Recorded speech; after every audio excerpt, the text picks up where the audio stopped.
한국직업방송과 연합뉴스TV가 함께 만드는 취업 전문 뉴스, 투데이 고용플러스입니다. 극심한 취업 한파가 이어지고 있는 가운데 15일 삼성고시라 불리는 삼성의 상반기 채용 직무 적성 검사가 실시됐습니다. 바늘구멍만큼이나 좁다는 취업문을 뚫기 위해 전국의 고사장에는 구직자들의 발길이 몰렸는데요. 곽준영 기자가 현장에 다녀왔습니다. 삼성의 올해 상반기 채용을 위한 직무 적성 검사가 치러진 서울의 한 고사장. 시험 시작을 앞두고 한 손엔 인적성 관련 서적을 들고 다소 긴장한 표정으로 들어서는 취업 준비생들이 눈에 띕니다. 오전 9시 고사장의 문이 닫히고 이후 115분간의 검사를 마친 응시생의 반응에는 취업에 대한 간절함이 묻어나옵니다. 평이하게 나왔던 거 이번 연도에는 꼭 취업이 되기를 바라고 있습니다. 이른바 삼성고시라 불리는 직무 적성 검사는 서울과 부산 등 전국 5곳에서 일제히 실시됐습니다. 삼성그룹 차원의 시험은 없어졌지만 연구개발과 소프트웨어, 영업 마케팅 직군 등 삼성 모든 계열사의 적성 검사가 한꺼번에 진행됐습니다. 특히 올해는 과거와 달리 상식 영역이 없어지고 언어 논리와 수리 논리, 추리, 시각적 사고 등 4개 영역에서 110개의 문제가 출제됐습니다. 시험의 난이도는 상식이 빠지긴 했지만 전반적으로 이전과 비슷한 수준이었던 것으로 알려졌습니다. 한편 지난주 LG와 현대차를 시작으로 이날 삼성, 오는 22일 SK, 28일 롯데 등이 잇따라 그룹별로 인적성 또는 직무적성 검사를 실시합니다. 채용 시즌을 맞아 이어지고 있는 대기업들의 우수한 인재 찾기 행렬이 극심한 취업난 해소에 도움이 될 수 있을지 주목됩니다. 연합뉴스TV 곽준영입니다. 소비 회복이 더딘 데다 급상승한 최저임금 부담까지 가중되며 올해 1분기 서민 일자리가 5년 만에 최대로 감소한 것으로 집계됐습니다. 동시에 실업급여를 받은 사람도 역대 최대로 늘었는데요. 정부가 추경으로 봉합에 나섰지만 전방도 밝지만은 않은 상황입니다. 정주희 기자입니다. 정부가 받아낸 올해 1분기 일자리 성적표는 최악이었습니다. 서민 일자리로 분류되는 임시 일용직 종사자는 1분기 607만 4천 명으로 1년 전보다 18만 명 줄었습니다. 유럽발 재정위기 여파가 있던 2013년 1분기 이후 5년 만에 최대폭 감소입니다. 특히 저임금 근로자가 집중된 숙박 음식업에서 일자리 감소폭이 1년 전보다 2만 명 확대됐습니다. 1인 가구 증가, 소비 위축 등으로 서민 자영업 경기가 계속 악화되온 데다 최대폭 오른 최저임금도 부담으로 작용했다는 분석입니다. 올해 들어 3개월 연속 실업자 수가 100만 명을 웃돌며 실업급여를 받는 사람의 수는 63만 명으로 역대 최대로 치솟았습니다. 이들이 받아간 실업급여는 약 1조 5천억 원에 달합니다. 취업자 수는 18만 명 수준 늘어나는 데 그치며 2010년 1분기 이후 최저로 증가했는데 이마저도 대부분 공공부문 일자리가 충당했습니다. 공공행정, 국방, 사회보장행정 취업자가 1년 새 6만 명 증가해 100만 명을 돌파했고 보건사회복지 서비스업에서도 5만 명 늘었습니다.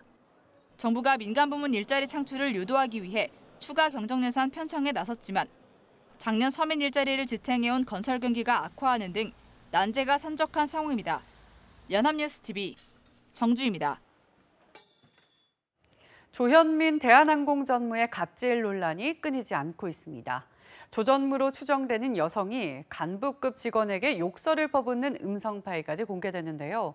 조전무는 휴가지에서 급히 귀국해 고개를 숙였지만 여전히 대중의 반응은 싸늘합니다. 대한항공 측은 공식 기자회견을 검토 중입니다. 김보윤 기자입니다. 광고대 행사 직원에게 물이 든 컵을 던져 갑질 논란을 일으킨 조현민 대한항공 전무가 해외에서 급히 귀국했습니다. 조 전무는 공항에서 취재진을 만나 본인이 어리석었다고 사과하면서 물을 뿌리진 않았고 밀기만 했다고 주장했습니다. 이른바 물컵 갑질은 사실과 다르다고 부인한 건데 조 전무의 평소 행실을 둘러싼 논란은 이뿐만이 아닙니다. 앞서 인터넷 신문 오마이뉴스는 조 전무로 추정되는 여성이 고성을 지르며 누군가를 질책하는 음성 파일을 공개했습니다.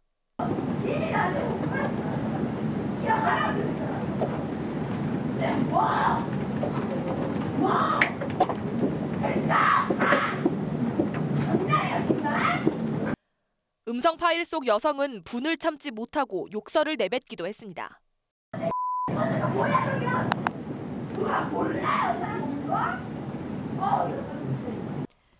이를 두고 국민적 공분이 커지자 청와대 국민청원 사이트에는 조전무를 처벌해달라는 청원이 연이어 올라왔습니다. 물컵 갑질 논란 이후 내사에 착수한 경찰은 조전무의 행동이 폭행이나 업무 방해에 해당된다면 정식 입건할 계획입니다. 연합뉴스 TV 김보윤입니다. 자신보다 교육 수준이 높은 남성과 결혼하는 여성의 비율이 35년 새 4분의 1로 줄어든 것으로 나타났습니다. 보건사회연구원이 1970년부터 2015년까지 인구 주택 총조사의 표본 자료를 활용해 혼인 유형을 분석한 결과 교육 수준이 더 높은 남성과 결혼하는 여성의 비율은 41%에서 11%로 크게 줄었습니다. 반면 교육 수준이 더 낮은 남성과 결혼하는 여성 비율은 소폭 증가했습니다. 보건사회연구원은 가사와 육아에 대한 주된 책임이 여전히 여성들에게 있고 사회적인 지원이 부족한 것이 출산을 주저하게 만드는 이유라고 지적했습니다. 가정마다 사교육비 부담에 허리가 휠지경이라는 얘기가 나옵니다. 아동 한 명당 매달 들어간 사교육비는 평균 28만 원가량으로 조사됐습니다. 사교육비는 소득 수준과도 관련이 있었습니다. 김동욱 기자입니다. 사교육의 천국이라는 오명을 아는 대한민국. 실제 어릴 때부터 사교육에 대한 의존도가 매우 높은 것으로 나타났습니다. 한국보건사회연구원과 서울대 사회복지연구소의 조사 결과 아동 중 한 명이라도 사교육이나 보육기관을 이용한 아동 가구의 비율은 90%가 넘었습니다. 소득별로 보면 저소득 가구의 이용 비율은 71%로 일반 가구 92.4%에 훨씬 못 미쳤습니다. 월 평균 사교육비도 소득 수준에 따라 차이를 보였습니다. 정부 지원금을 제외한 본인 부담금으로 지출한 아동 한 명당 월 평균 사교육비는 27만 9천 원으로 조사됐습니다. 일반 가구와 저소득 가구를 비교했더니 사교육비 지출은 2배 차이가 났습니다. 중위소득 60% 이하의 저소득 가구는 14만 3천 원, 일반 가구는 29만 원을 사용했습니다. 월 평균 보육비는 더 차이가 컸는데 저소득 가구는 13,000원, 일반 가구는 3만 9천 원이었습니다. 이용 기간별로 보면 학원이 단연코 많았습니다. 학원이 40%, 방과 후 교내 보충학습 17%, 학습지 15% 등의 순이었습니다. 일반 가구는 과외나 학습지 등의 이용 비율이 높았고 저소득 가구는 방과 후 교실 이용 비율이 높아 대조를 이뤘습니다. 소프트웨어 교육이 필수화하면서 코딩 교육과 같은 사교육 시장도 들썩이고 있어 가계의 사교육비 부담은 더 늘어날 것으로 보입니다. 연합뉴스 TV 김동욱입니다. 아버지가 사장인 업체에서 일한 아들을 회사 직원으로 인정할 수 있을까요? 근로계약서를 쓰진 않았지만 법원은 노동 형태를 따져 직원으로 봐야 한다고 판단했습니다. 김장현 기자입니다. 지난 2016년 이모 씨의 아내는 남편이 회사에서 야간 작업을 하던 중 쓰러져 숨지자 유족급여를 신청했지만 거부당했습니다. 이 씨가 아버지의 회사에서 일했다는 점이 문제였습니다. 근로복지공단은 회사가 이 씨의 건강보험료를 내지 않았고 이 씨가 자기 월급을 직접 계산하는 등 직원이 아닌 공동사업주라고 주장했습니다. 이 씨의 지위를 둘러싼 다툼은 결국 법정으로 이어졌는데 법원은 이 씨 측의 손을 들어줬습니다. 서울행정법원은 사망한 이 씨를 사용자가 아닌 노동자로 인정해야 한다고 판단했습니다.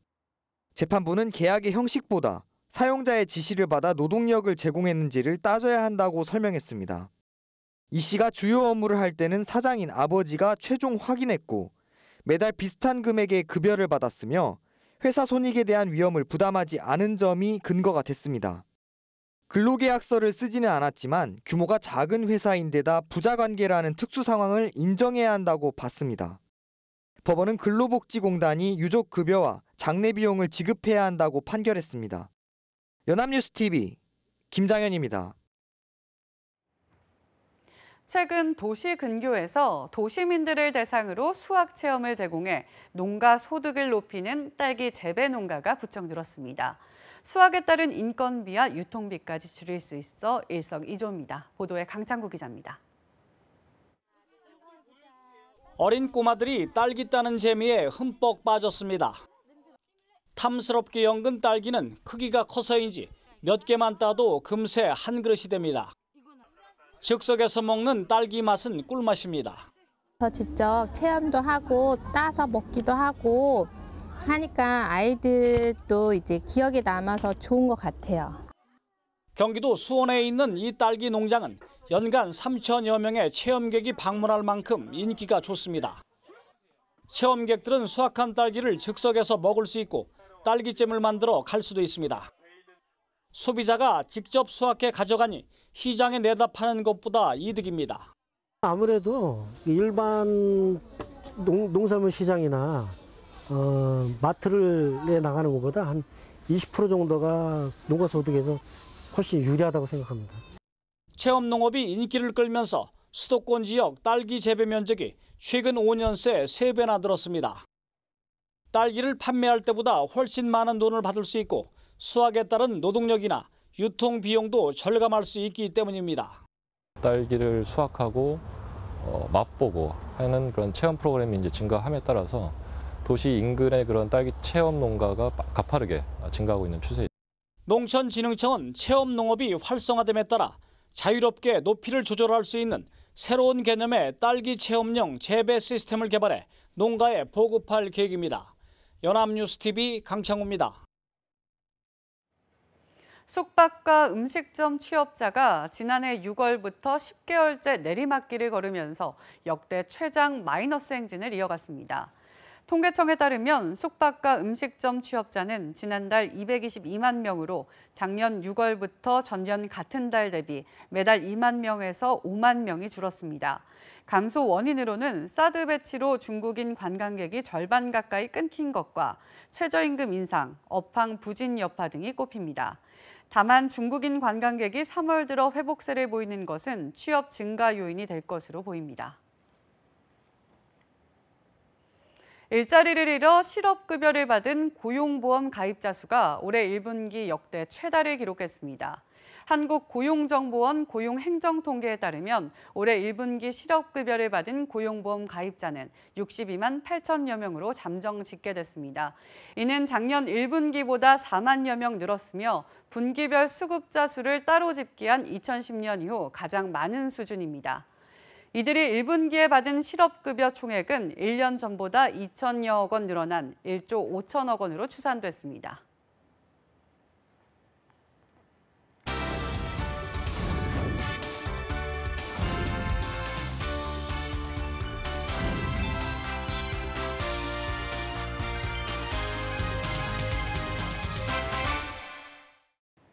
사회적으로 핫한 이슈를 키워드로 알아보는 핫 키워드 시간입니다. 안치홍 아나운서 안녕하세요. 안녕하세요. 핫 키워드 시간입니다. 어느 날 거래도 하지 않은 거액의 주식이 내 통장으로 들어왔다면 여러분은 어떻게 하시겠습니까? 영화에서나 있을 법한 일이 얼마 전 진짜로 발생했습니다. 그것도 대형 증권사를 통해서 말이죠. 삼성증권의 배당 사고, 오늘 핫 키워드에서 알아봅니다. 네, 사건이 발생한 지 열흘이 흘렀지만 여전히 주가가 회복되지 않고 있습니다. 그만큼 여파가 크다는 뜻이겠죠? 그렇습니다. 모르시는 분들을 위해서 말씀드리자면 사건은 지난 6일에 발생했는데요. 삼성증권이 당시 직원들이 보유하고 있는 우리 사주에 대해 주당 1,000원을 배당하기로 했는데 담당 직원의 착오로 1,000주의 주식으로 잘못 배당한 겁니다. 이 때문에 우리 사주 28억 3천만 주가 직원들의 계좌로 잘못 입고되는 어처구니 없는 일이 발생했고요. 잘못 배당된 주식 총액만 100조 원이 넘었다고 합니다. 삼성증권 측은 실수를 바로 인지하고 직원들에게 즉시 잘못 배당한 사실을 알렸지만 복구가 완벽히 된 건 30여 분이 흐른 뒤였다고 합니다. 주식시장에서 30분은 천문학적인 돈이 오갈 수 있는 시간이잖아요. 복구가 너무 늦었던 것은 아닌가 싶은데요. 그렇습니다. 문제는 이 사이에 배당 사고를 인지하고도 해당 주식을 팔아치운 직원들이 무려 16명이나 됐다는 겁니다. 이렇게 팔아치운 물량만도 500만 주에 달하는데요. 갑자기 주식이 대량으로 시장에 나오자 영문도 모르는 개인 투자자들도 함께 주식을 내놓기 시작했고 결국 6일 하루에만 3.64%가 빠진 채 장을 마감하며 주식시장에 엄청난 혼란을 초래했다고 합니다. 그렇군요. 하루 사이 주식을 내놓은 투자자들은 막대한 손해를 입었겠어요. 그렇습니다. 뿐만 아니라 이번 삼성증권 사태를 통해 국내 주식시장에 많은 문제점이 드러났는데요. 그 첫 번째가 바로 패핑거입니다. 패핑거란 손가락이 자판보다 굵어 오타를 내는 것을 뜻하는 말로 증권업계에서는 단순한 입력이 잘못돼 빚는 주문 실수를 가리키는 말입니다. 자칫 사소한 실수처럼 보이지만 이 패핑고로 인해 파산한 회사가 세계 각국에 있을 정도로 치명적인 결과를 초래하는데요. 그래서 증권사 직원들은 늘 주문을 할 때 실수를 하지 않도록 주의를 요한다고 합니다. 이번 삼성증권 사태의 시작 역시 원을 주로 바꾼 패핑고의 실수로 주식 총 발행수의 31배에 가까운 28억 3천만 주가 직원들의 통장에 입금됐던 거죠. 게다가 담당 직원이 전날 패핑거 실수를 했는데도 최종 결제자가 이를 확인하지도 않고 승인을 해버리며 이 같은 엄청난 사태가 발생한 겁니다. 그렇군요. 그런데 한 가지 궁금한 건 실제 삼성증권이 28억 3천만 주 이상의 주식을 발행한 적이 없을 텐데 어떻게 이 같은 일이 가능했던 건가요?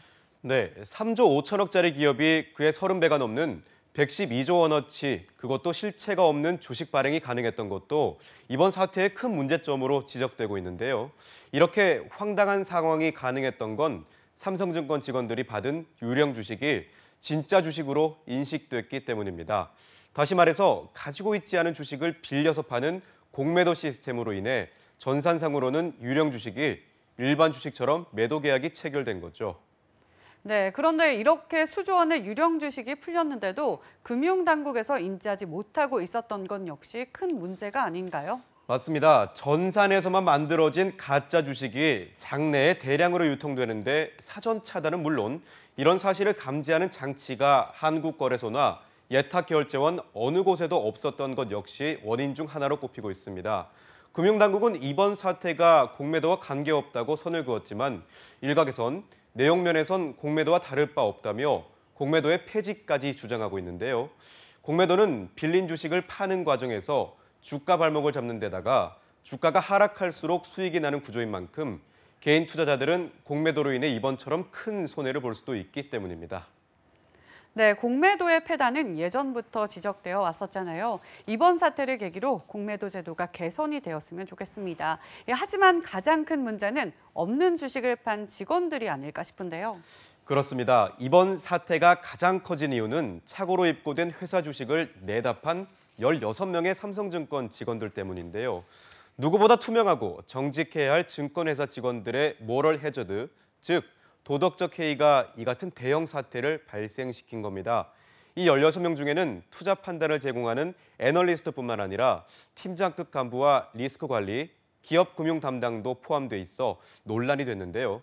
일부 직원들 중에는 실제로 거래되는지 호기심에 그랬다며 혐의를 부인했지만 일각에선 이 사전에 공모가 있었을 거란 의혹까지 제기되고 있는 상황입니다. 네, 사전 공모라면 어떤 걸 뜻하는 건가요?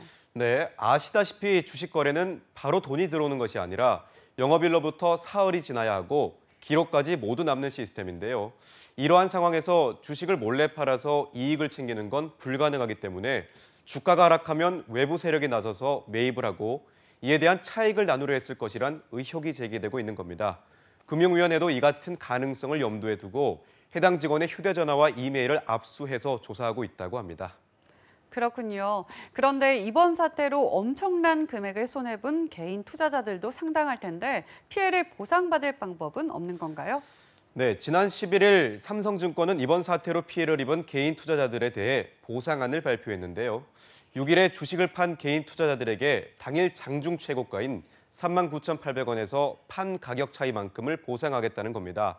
또 주식을 판 직원들에 대해서는 피해액을 청구할 방침이라고 하는데요.